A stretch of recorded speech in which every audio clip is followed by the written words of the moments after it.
So my original plan for this video was to sit down and talk a bit about the film Venom that I finally got to see last night.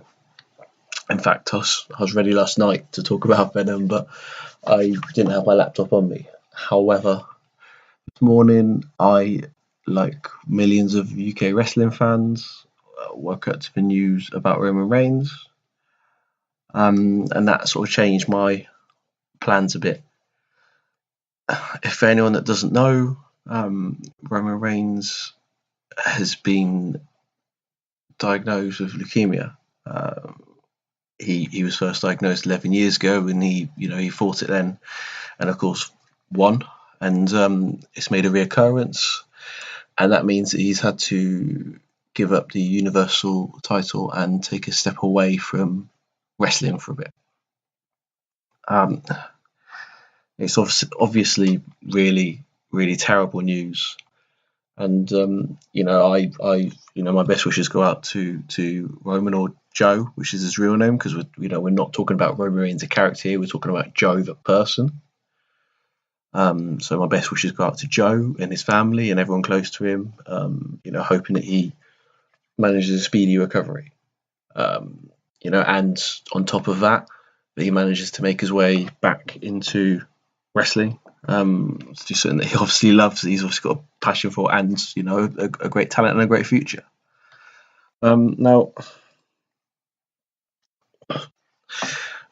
one of my first reactions in a lot of news items like this, which is, it's been a trend recently with all the anger that is not just in the wrestling community, but is everywhere. You see it on every post. You can't see a post from BBC Good Food about a recipe, and there's people arguing on it, about some fact. So I especially for someone like Roman Reigns, who has been so hated by internet wrestling fans. So I had a look at some of the replies on Twitter this morning to posts about it, and I looked on The Independent, which is a newspaper up here in the UK. I looked at the Wrestling Inc.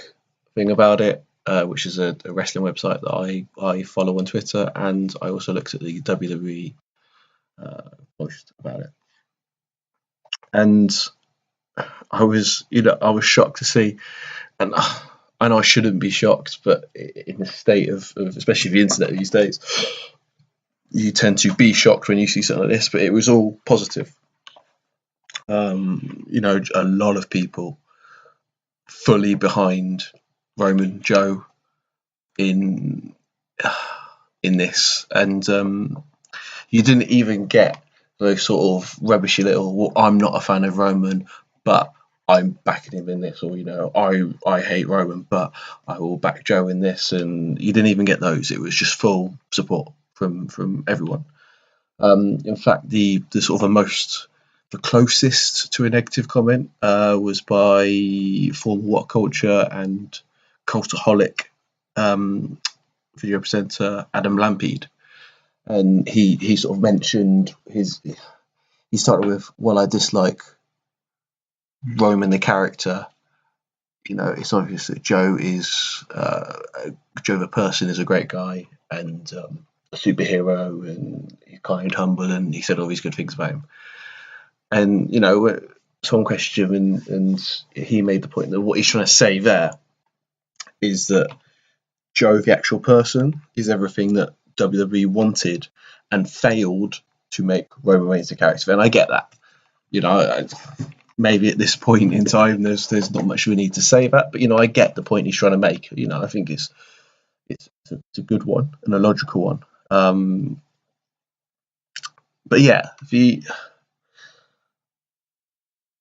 there's a lot of people had a lot of very good things to say about him, very positive, and you got all the every WWE wrestler from Raw, SmackDown, NXT, saying wishing him well, saying good luck. So yeah, it's cancer is one of those awful things that tends to bring everyone together to support someone. There's a case of there's an Aston Villa captain, a player called Stilian Petrov, who he was diagnosed with cancer while playing for Aston Villa, of course, and not only did he get a massive amount of support from the Aston Villa fans, but every club that went there had the same amount of respect as the Villa fans. And it wasn't, maybe it helped that Stilian Petrov, he wasn't disliked. He wasn't playing this character that people didn't like. He was a footballer. He was a person, and he seemed like a very genuine, nice person, someone that the Aston Villa fans obviously had lots of love for, and sort of that showed, and that made everyone else want to come together for him.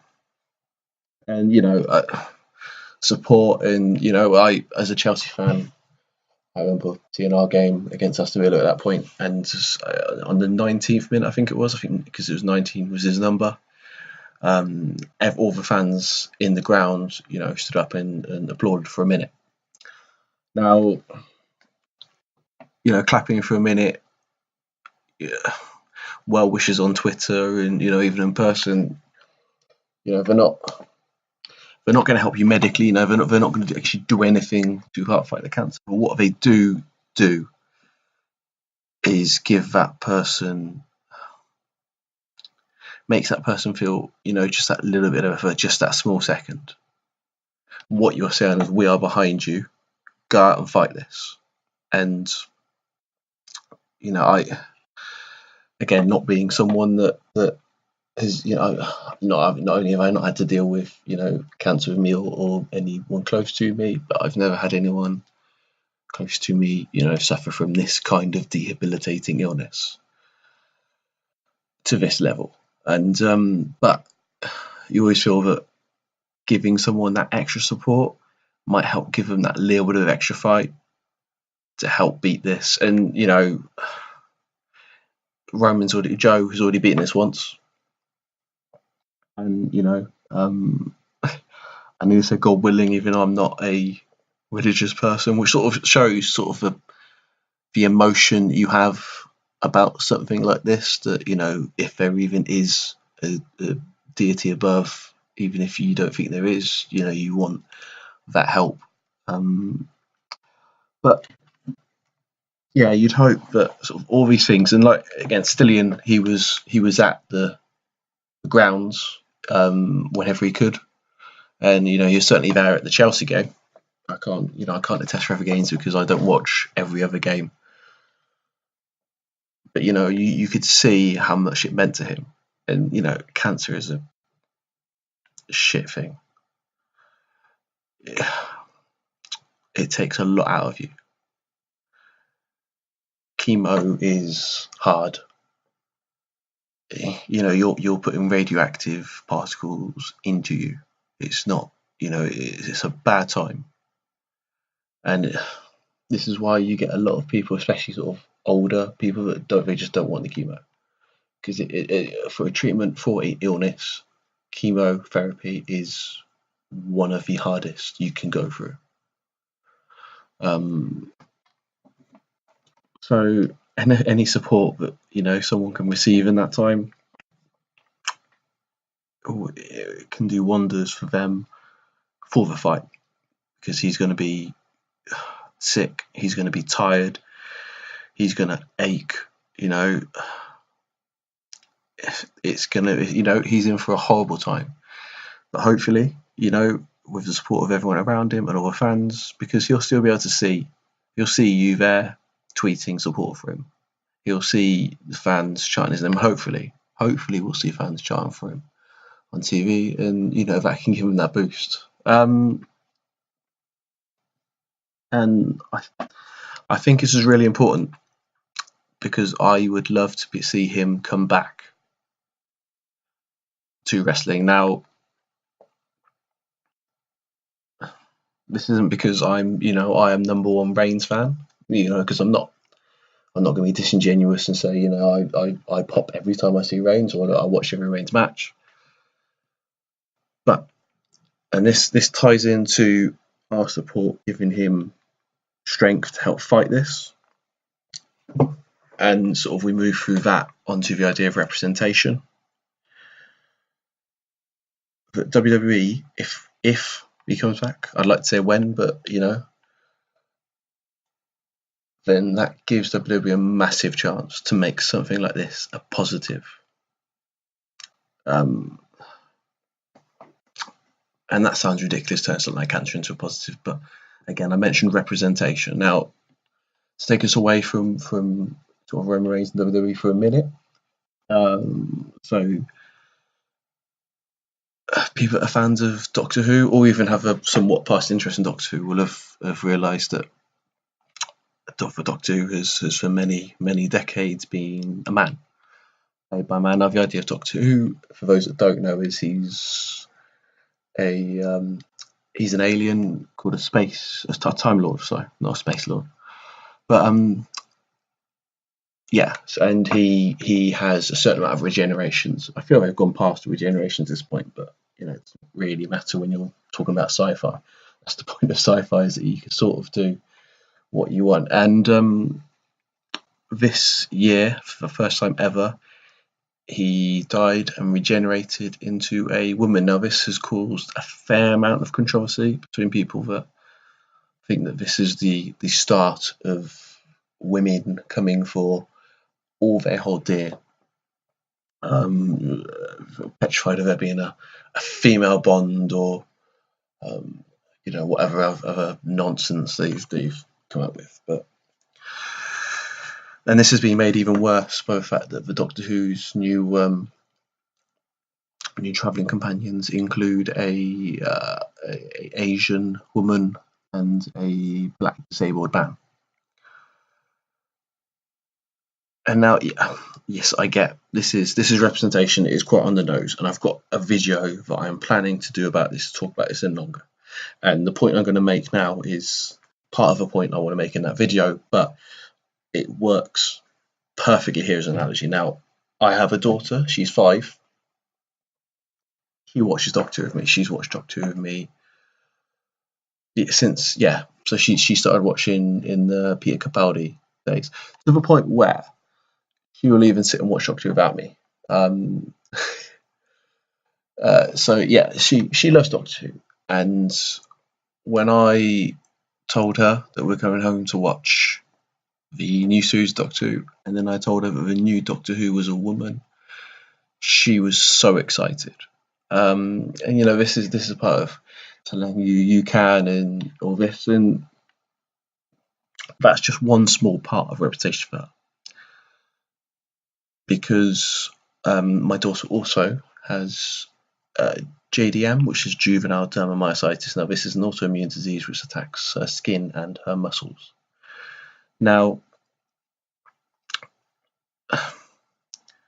this means that she can do a lot of things. She can walk around the house quite happily.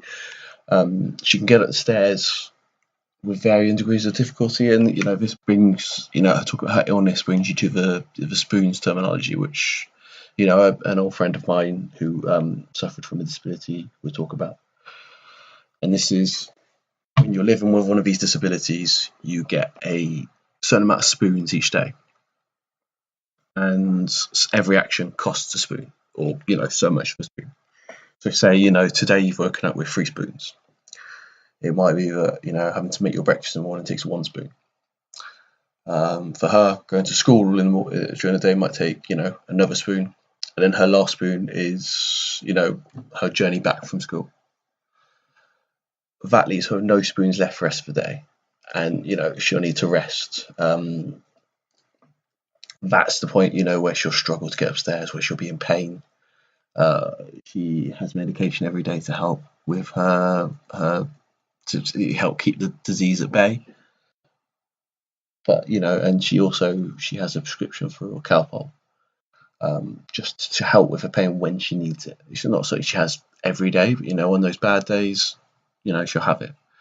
But But the point I'm trying to make here is that she not only sees a female Doctor Who, this strong woman that is leading this group, being knowledgeable about everything, but also she sees someone else that is disabled. Now, the chap on this program, he's not he's not in a wheelchair. He doesn't need to use crutches. There's no real mental issues. I can't even remember what his disability is, but it's made quite clear in the first episode that he's disabled. I think he's early 20s, and it's shown that he's still trying to ride a bike because of his disability. It stops him being able to do so, and that is the exact sort of that's roughly about the same level of disability that my daughter has. And while I don't think at the moment she fully understands her disability and everything that comes with it, and then it makes a difference. When she has to use her wheelchair to come home from school, the other kids are obviously confused as to why, and they've managed to go on from this is why are you in your pushchair to now understand why in your wheelchair. They know the difference. And I try to explain to them as best I can, which is hard talking to 5-year-olds. But she randomly ignores it. I don't know how much it phases her. I don't know how much she understands.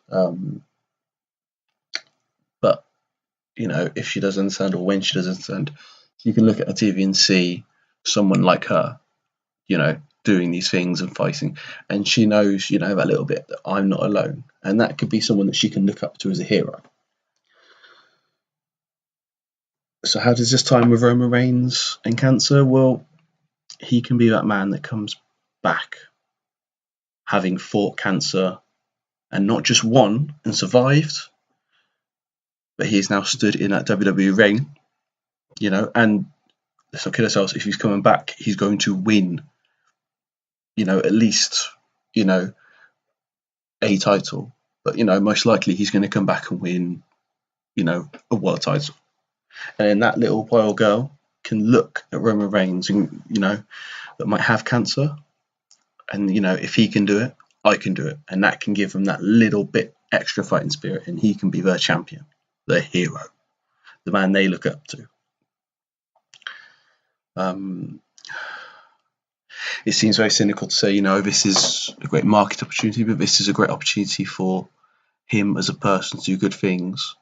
And, when you're talking about WWE, of course, you're talking about market opportunities. Stephanie McMahon, who is one of the people pushing the company forward, was caught saying philanthropy is the new marketing.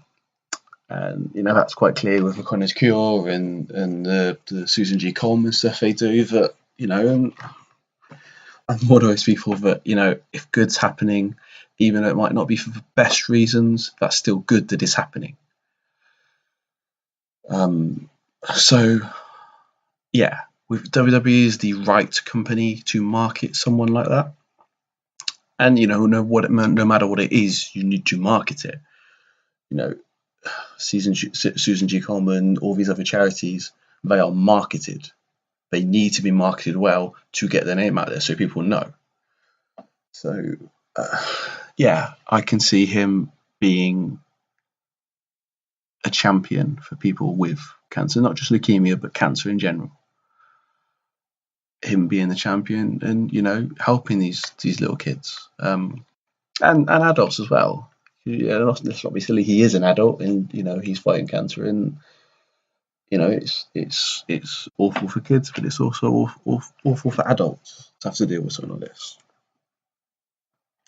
So I think, given time, he can use this, turn it around, and make it into something really good. But of course, until then, my thoughts are with him and everyone around him, because it's going to be hard for them, but they're going to have to go through it with him. So yeah, my thoughts are with him and everyone surrounding him, and hopefully he can get better and be the superhero that WWE desperately want him to be.